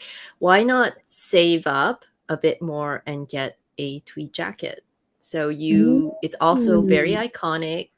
You can dry clean it if needed. I would avoid like light colors, but it's something you can have in your wardrobe for the rest of your life, and it's a very classic Chanel look. You can probably wear it a lot, and you don't have to worry as much about getting a stain. So there's another idea for you. It's not a bag, but if you really like the tweed, you can consider either resale market or at the shop, whichever it is. So why not save a bit more? Because that tweed 19 is not cheap, right? It's usually the tweed version is just maybe like a couple hundred less than the leather version, so it's about the same price. Yeah, so if you kind of saved up a bit more, you could consider to get a tweed jacket on resale even. Yeah. I really like that answer actually. We should all listen to Clara on this because she has experience with ready to wear. Get your jackets first before they explode in price, which they have. But it also depends on the season.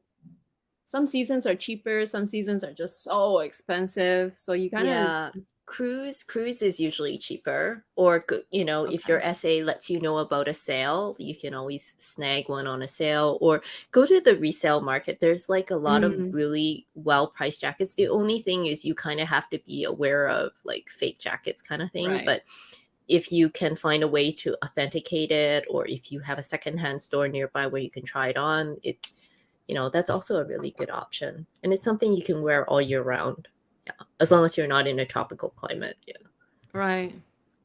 The only so speaking of ready to wear, right? I have, maybe it's a pet peeve of mine. I always feel like when I wear something very luxe, I have to sort of match it with the rest of my outfit. Like I just feel weird if I'm wearing like crappy shoes or No, it's crappy. okay.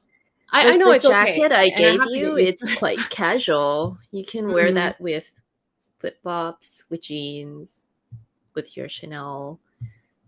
Yeah, it can be dressed down, I feel, Chanel. That's true. Yeah. I love that answer. Okay, also from Oksana, I still love Chanel very much. In a sense of fashion, Chanel is still the best. Yes, I have Mm. to 100%. I think we both agree that Chanel is definitely, they get you every time because of the fashion, because of how pretty everything is. Yeah, I like their fashion, but to be honest, I prefer Carl's era. Mm, So I'm a bit of a, because I also shop like Celine, Prada, YSL, some of the other brands. So I still love their fashion, but not as much as I used to. Yeah. this is just a comment. Totally agree with Clara. Older bags quality is much better back then. I started getting my first Chanel in 2006. My single flap jumbo lambskin is so luxurious.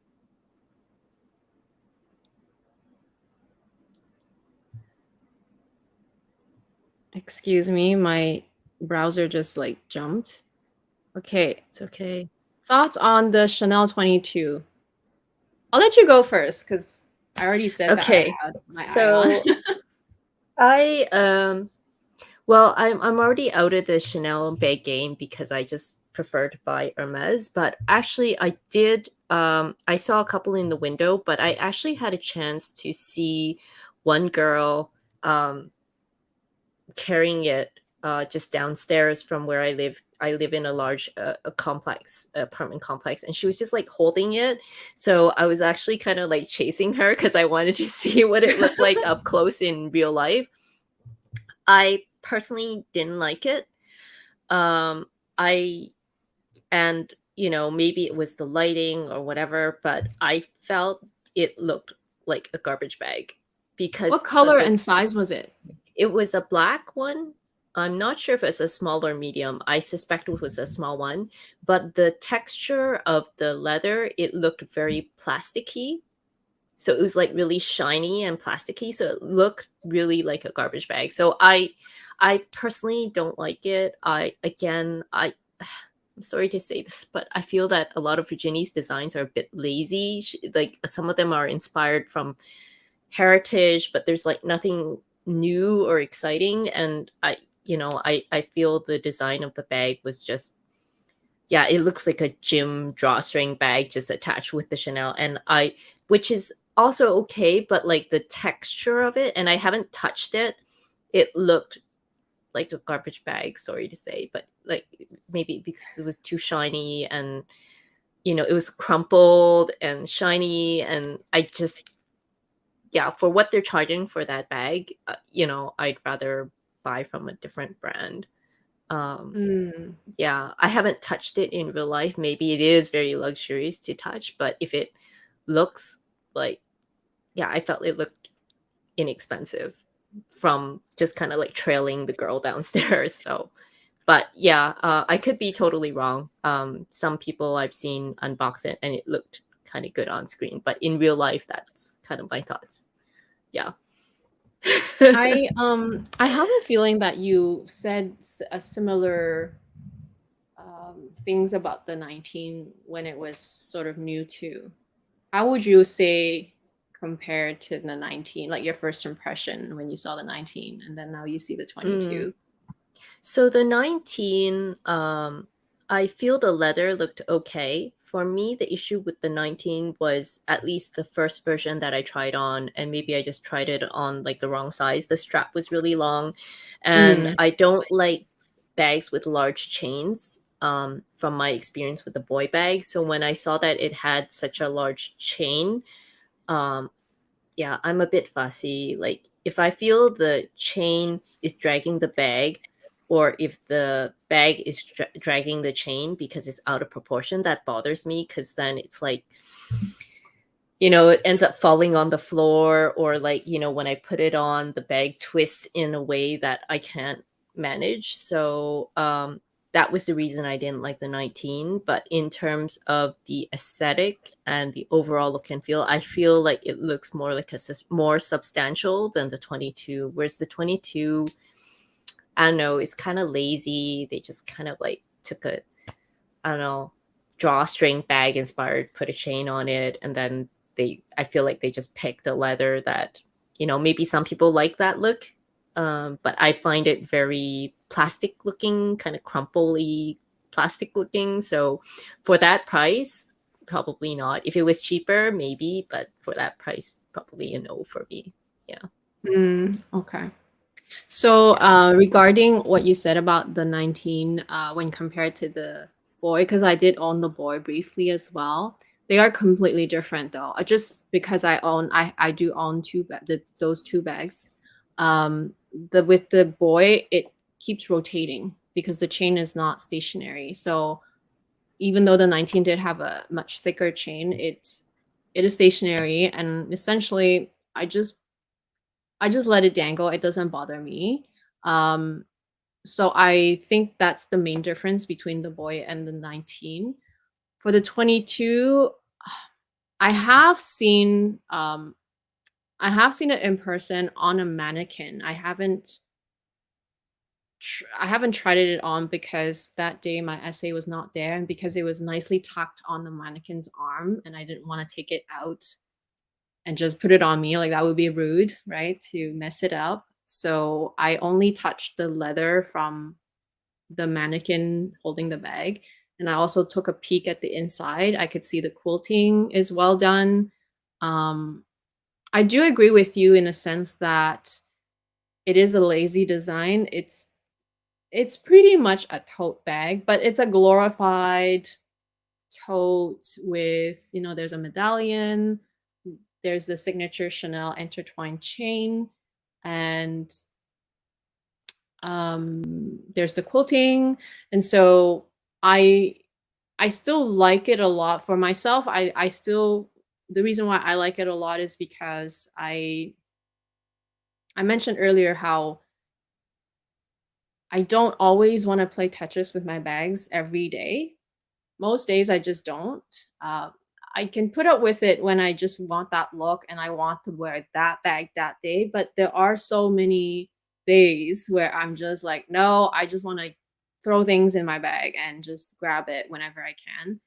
And that is the main idea behind me wanting the 22. It's sort of that design where, yes, it's a lazy design, but it's sort of like a very functional design that is exactly what I'm looking for. And because it's Well, Chanel, my favorite brand, hence me when eyeing your it. other bags come, maybe you'll have a bigger Right. I bag. guess that's the thing. I don't have my other bag, which I'm still waiting for. But that could change. That could change my mind.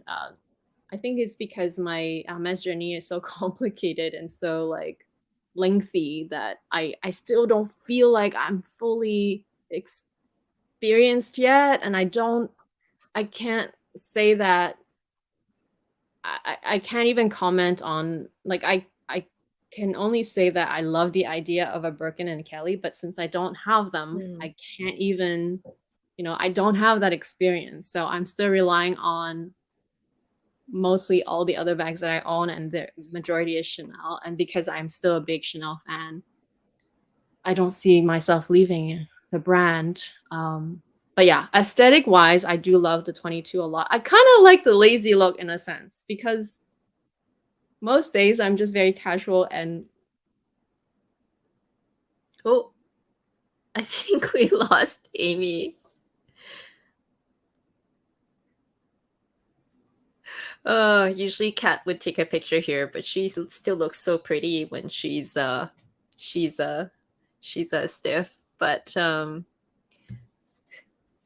But while we're waiting for her to come back, um, hi. I think yes. Hello, Amy. Oh, okay. We'll wait for her to come back. I think that if you're like a real Chanel lover and you're really into collecting their classics, then maybe you would want the Chanel 22. If you're like really hardcore Chanel fan. Hey, Amy. Hi, did you lose me for a little bit? Yeah, very Oh, okay, quickly. It's just sorry, I'm maybe back. 10-20 seconds. It's okay. Okay. I see question marks on my screen. I'm like, hello, hello. So yeah, that's my thoughts on the 22. I quite still really am curious about it. Like I want to try it Yeah, in just a few check it days. out. See if Yeah, you really, really love it. yeah. Okay, thank you for the question, Oksana. Vivi, do you think with the less restrictions for traveling abroad, the price increases would get much slower, much slower? Oh, do they have anything to do with each other though? I don't think I so, right? don't think so. I don't think so. Yeah, I I feel think like the they don't really reasons have for the anything to do with with the each other. traveling, I don't think so either. Yeah. But I don't think Chanel has. I think it would be really strange to me for Chanel to keep doing the type of increases they have done, though. Yeah, just because I personally don't feel the quality is worth the price. Well, I'm not disagreeing to that. I feel like with more people traveling, I'm assuming if you're able to travel to a country where the prices of the luxury is cheaper, it tends to be Europe in that sense. it will help. I don't know if that will just slow down the increase because I feel like that's just a corporate decision that has nothing to do with whether people can travel or not. Yeah. Okay, from Lei Maga, just wondering about Hermes strategy in terms of production. Why do they make random bags to offer? Isn't it better to just make the bag that people wish for? So it's a win-win. Oh.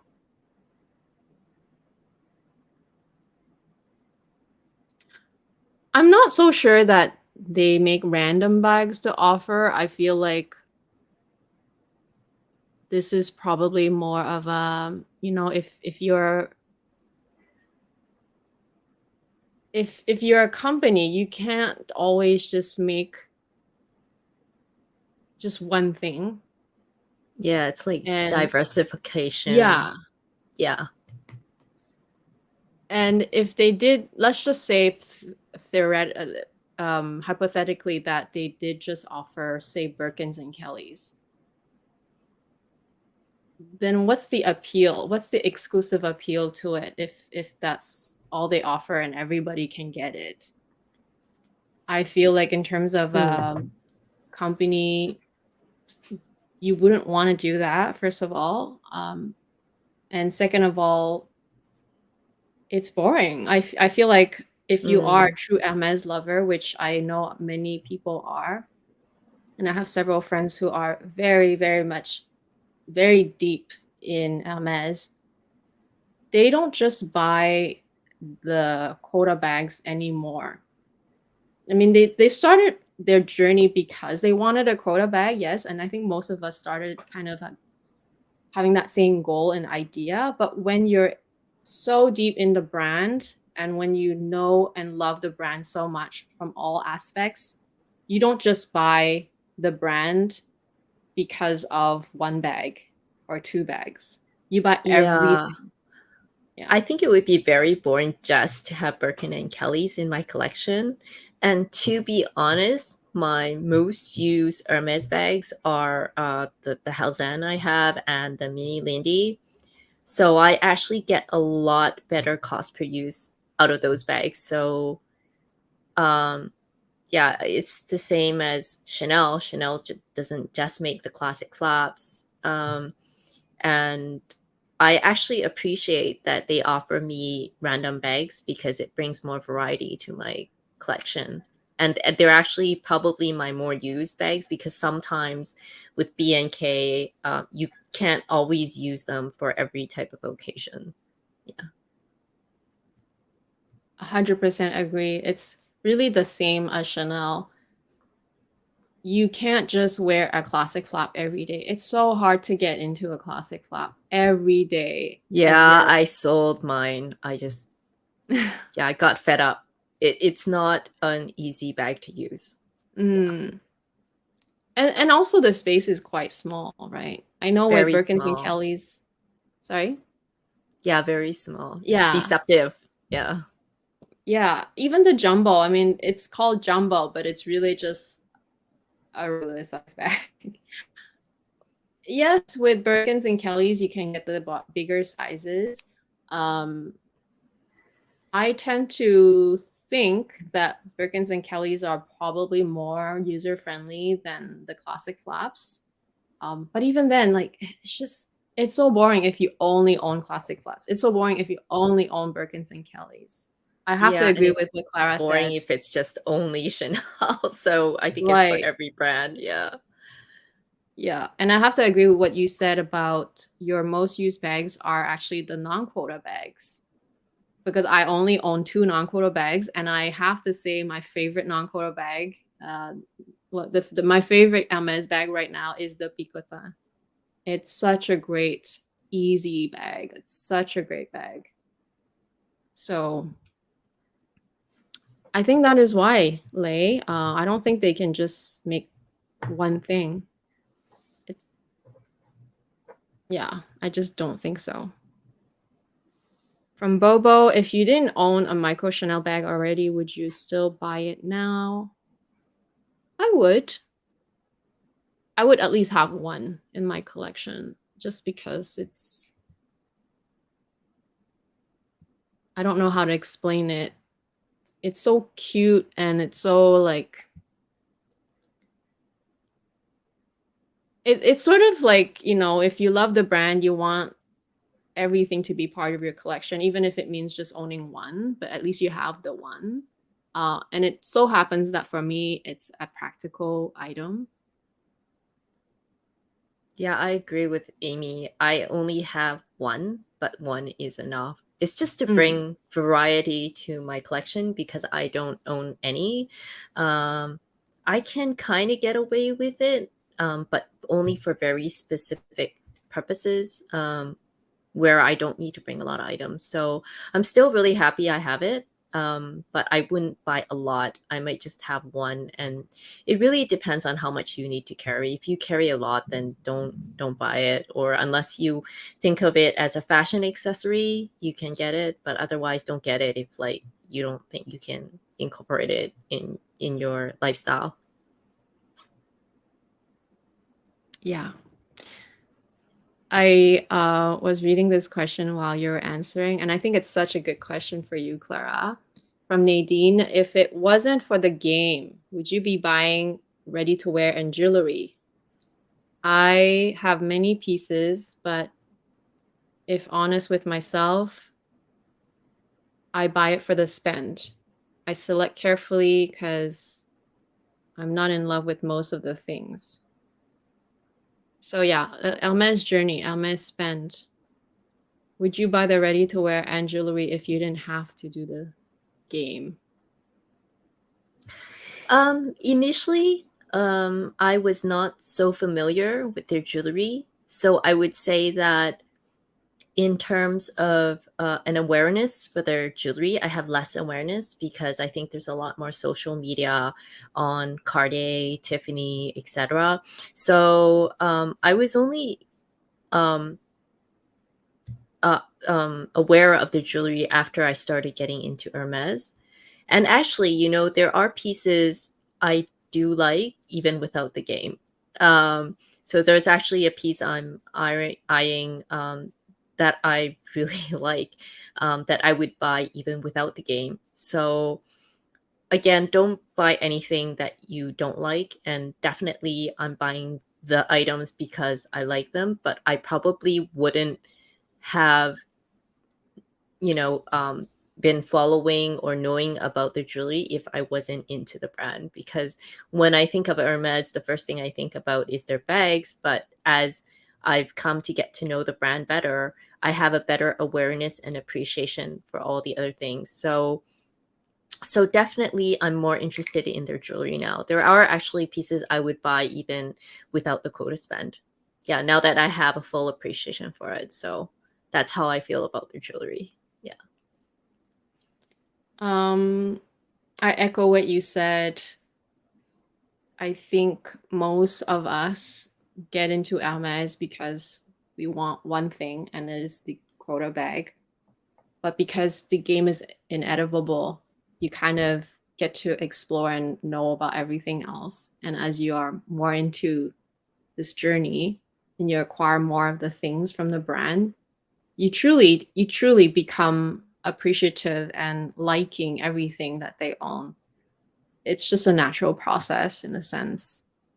And I feel like if Hermes didn't have a game, right? In a sense, Chanel didn't have. I mean, there is still sort of a lot of unspoken things that you have to do, even with Chanel and other luxury brands. But if I could maybe just hypothetically say no games in any brands, you can just walk in and buy anything you want.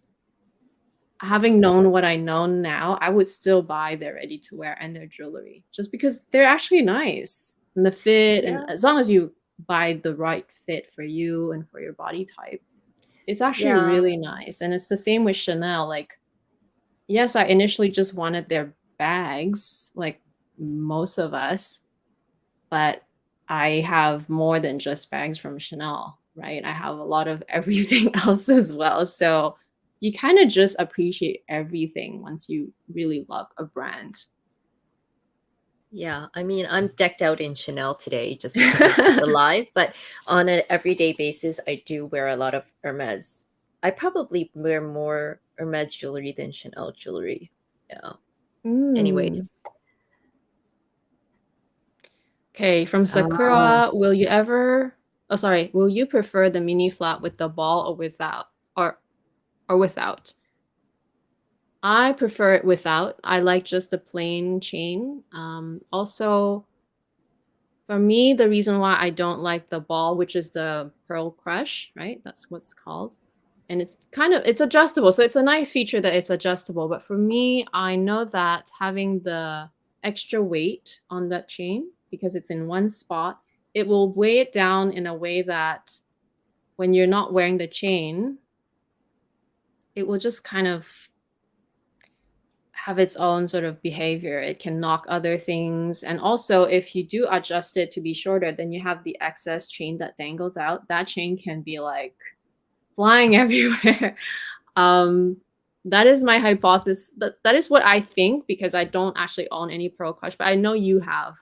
You had the Pearl yes, Crush, right? yes, I did have the Pearl Crush and I sold it. So in addition to what Amy mentioned, the Pearl Crush bag, the leather on that bag is actually quite delicate. It's like a very delicate lambskin, and because that ball is it's actually quite solid. It's quite heavy and solid. So when you're storing the bag or if you're moving around with the bag, you need to be careful that the ball doesn't destroy the bag, because it can, it's a bit hefty. It can Right. actually put marks on the bag or it can create creases. So you need to be very careful for that. Yeah, just pay attention to that. So that's on top of what Amy mentioned that you need to be aware of. Right. MK. Well, we may have all reached Chanel bag piece now. In terms of Not style, Amy. ready to wear, footwear, accessory, Hermes doesn't even come close. And may even be more overdone than Chanel. Oh! Well, MK, I know you're the biggest fan of Chanel, of course, and you, like Clara, have been shopping since the Carl era for the longest time. So I can totally see a bit of bias here, but I agree. I think in the end, if I could only choose one brand for aesthetic, like ready to wear, Chanel all the way. For Yeah, sure. Chanel has really great ready to wear. Not for the current prices though. Right. Yeah. I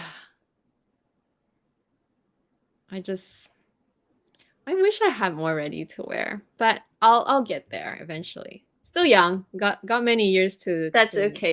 Pre-love market is pretty good also. and it doesn't even matter when you start. You start when you start, when you're ready, and you do what you do. You do what you can.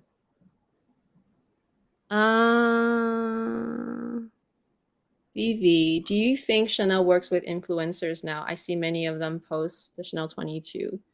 I think they do, but they don't work with as many influencers, in the sense that they are very selective. I feel the influencers that they work with, that I've noticed, are really well established, like big influencers. I'm talking about Yeah. Lim,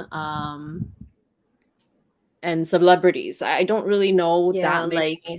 Blackpink, Yeah, Jennie exactly. from Like they're Blackpink. literally Yeah. celebrities, really well established already. They're not just, I don't want to say just, okay. I don't want to say just, but like they're not just like anybody. They're really well established.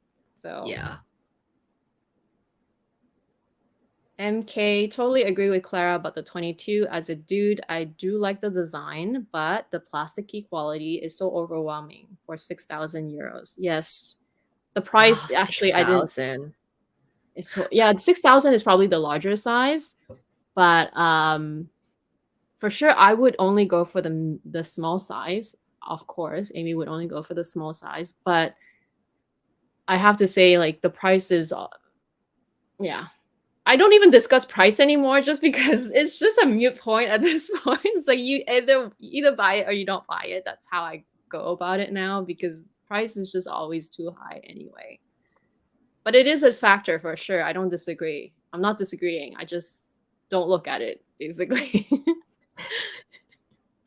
I don't look at it. Oh gosh, it's bad. It's so bad.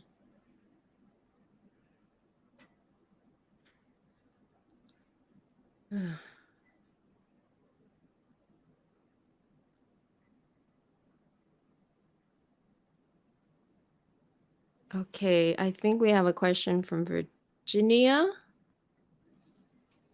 I own a mini rectangle caramel lambskin bag and really love it. I want to get another one in different color. Should I get the new lambskin or the caviar secondhand for a higher price? Ooh. Don't know. Yeah, that's quite difficult. And I don't know what the new lambskin is. Well, I wouldn't call it new lambskin or old lambskin. For me, I feel like the lambskin at Chanel, they change every single season. I think Yeah, maybe lately they have been doing a thicker, more durable lambskin, which I like. I just wore my heart bag yesterday and I was fine with it. I didn't think that it was cheap or thin lambskin. I think it was okay lambskin. Mind you, all my lambskin bags are black. So Yeah, that's smart. I yeah, tell you, well, actually, yeah, I all have my one that is SLGs not are black. destroyed, totally destroyed. Yeah. Either the coloring has kind of come off or it's been scratched. I wouldn't do lambskin in, personally, I wouldn't do lambskin in any other color than black. Yeah, non-negotiable. I have Exactly. lost so much money on those SLGs. So much. Mm. Yeah. Especially if you're buying a lambskin item that will get a lot of wear and tear. So anything that's crossbody, SLGs get a lot of wear and tear because they are right beside Yeah. your keys and other items in Yeah. your bag.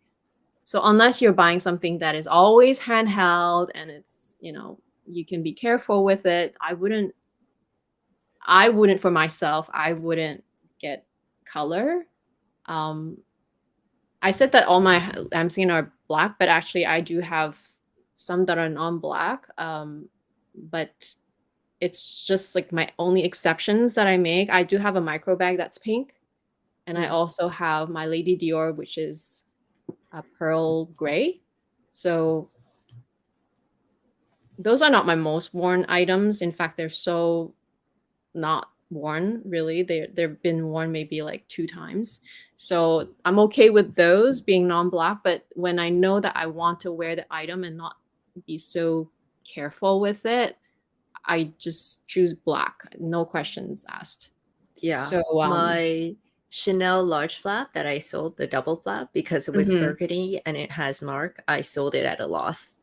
Even though I had bought it 10 years ago, even though with the price increases, I still sold it at a loss. So you need to be very careful with colored lambskin. So delicate. okay. But to answer Virginia's question, the reason why I say I don't know is because it's hard for us to make a decision for you. Or I mean, we can offer our opinion. I think for myself, I would I hate buying pre-loved in a sense that I'm very picky because unless the pre-loved item I buy is brand new, which is pretty much still brand new, then I wouldn't like it because I don't like it when other people has put their wear and tear in it. It's not so much that I discriminate against pre-love. It's not that. I just want my things to be brand new because I like it that way and I keep it that way. So for me to buy a secondhand, it has to be hardly used condition. Has less to do with the price. Of course, I know the price will be higher because they just don't have caviar anymore, but I'm so picky with the condition that I probably would not go pre-loved and just buy another lambskin. That's what I would do, I think. But I don't know. I just, what would you do, Clara? Yeah, okay. I also don't really like pre-loved, especially bags. So I recently sold several of my bags. Some of them I only used once, and I felt they were in new condition. But actually, when the consignment store took pictures, they were like, they found things that even I couldn't see. So like, it's really hard to know the true condition of a bag. If you're looking at from a new bag perspective, I think it's very hard for me to answer without knowing what your entire collection is like. I don't like paying extortionate pricing for secondhand. You know, these are, to me, it's luxury. You know what, if you miss it, there's always something new. So I can't judge for you what is like a reasonable price to get something that you really want. I personally wouldn't pay extortionate pricing only because there's always stuff to buy. If I miss something, that's okay. But like, say for example, you wanted a Caviar mini and you really, really wanted it and you would use it every day, that's fine. But like the prices I've seen are close to like what, 10,000 Canadian now on the secondhand market. I wouldn't pay that because for that price, I can go to Hermes and get a Constance or even get a Kelly. I mean, it's not the same because you have the thing with the pre-span and stuff like that. But, you need to weigh out what your use is and whether it's worth it to you. But yeah, just be very careful if you're shopping secondhand. So we have 2 more questions, and because we are at the 2-hour mark, we're gonna just answer the last 2 questions and call it a day. Time passed by so fast. Cece, what do you ladies think of the Gabrielle backpack since you like the Gabrielle bag so much? I don't know if you've had the Gabrielle backpack, Clara, but I actually I actually bought it without looking. Like I think I bought it really early on when the Gabrielle line was still so hot and very hard to get any. So when my essay got one, I just told her, charge my credit card, I'm coming to pick it up. And of course, I went home with it and I hated it because it was it's not the same as the hobo. The hobo is perfect in every way, in a sense that it's a very unique design, it's easy to get in and out, the zipper is very solid and you can really get in and out, like you can really see the whole bag and the chains and everything. Perfect. But the backpack is not the same opening. It's kind of that sliding opening. So the chain, because the chain is, well, it's around the opening of the bag and then it's secured on the bottom, and you just slide it open and the chain moves along with it. And so when you do wear on one side, because with backpacks, sometimes you just wear it on one shoulder, it slides all the way to the others. I don't know how else to explain it. The whole bag just falls and the chains move. It's just not great. And Oh, to that's get in and out of annoying. it, you open on one side, the other side slides away. So it was driving me nuts. I sold it the next day. I just don't recommend the backpack. That's plain and simple. If you want my honest opinion, just don't get it. But I don't know. Like, that's just me. I know some other people do like it. So I didn't like it at all. It drove me nuts. Yeah, I agree with you. That whole contraption. And I've heard that, sometimes it can like suddenly open for some reason. Yes. So Because there's no closing mechanism really, aside from the 2 side of the chain being pulled. There's no closing mechanism really. yeah, I wish It's not these like bag your backpacks. designers actually use the bag before they like mass produce them, because sometimes it's just like, what were you thinking? Yeah, it's the coolest looking bag, but it's Hmm. the least functional and practical bag ever. It's just terrible. Sorry. Yeah, I'm a practical user, so Mm, no for yeah, me. if you want to get a backpack, get the ones that Clara has, like that kind of style. Yeah. Get those ones. And the last question, since Carl has passed, do you think that Chanel is trying to appeal to towards the new and potential customers instead of keeping the old and loyal clients from Carl's era? That is an interesting question. What do you think, Clara? I think every brand is trying to appeal to millennials. Every brand is. I'm a millennial. Yeah, or millennials or Z, whatever you want to call them. Yeah, Sorry, I'm really old. the But younger one. I think you see that first of all because Chanel has created a lot of like items that are at a friendlier price point that younger people might be able to afford. And you can also see it from the celebrities they've chosen. Like Jennie from Blackpink is really appealing to that. So, you know, I think every brand is thinking of that. They want younger people to get in so that, you know, the people who are kind of like retiring kind of Chanel is just like an ongoing, and there's a transformation of wealth too. So you see that a lot of the people who are richer are getting younger and younger. So definitely they want to appeal to younger people. Yeah, I think that it's not just Chanel, just like what Clara said. It's not just Chanel because you have to cater to the future. And even though I'm still a millennial, I kind of just made it. I'm getting older too. Like I already turned 40 and I'm only gonna just enjoy shopping for, well, still gonna be like a good 20 years for sure. But like the next generation is the real consumer that will be there for a long time. So you kind of have to cater to them too. And so I think it makes sense just as a corporate decision for the bottom line for profiting and just to appeal to the next generation. You have And to. the older generation paid $2,000 for a bag that charges $10,000 now, right? So I don't know if those people want to pay 5 times as much I anyways. know. Oh my gosh. Anyway, thank you so much to Clara, and thank Thank you you, so much Amy. for all the questions. We enjoy having you here, Clara. And Thank you for inviting me. It's fun to see everyone. yeah, and you shared a lot of really good points about leaving Chanel, and it makes total sense. I don't know, ask me again in 5 years, maybe I'll have a similar sentiment as yours, but we'll see. Yeah, we'll see. I don't think I'll Yeah. be totally away from it, but for now, I'm just kind of lower priority.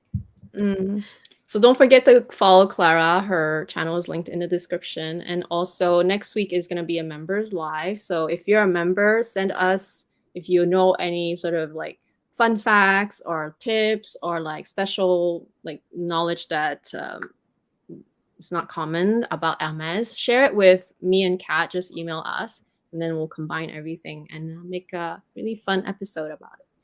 All right, guys, have a great day or night ahead of you, and we'll talk to you guys again very soon. Bye. Bye.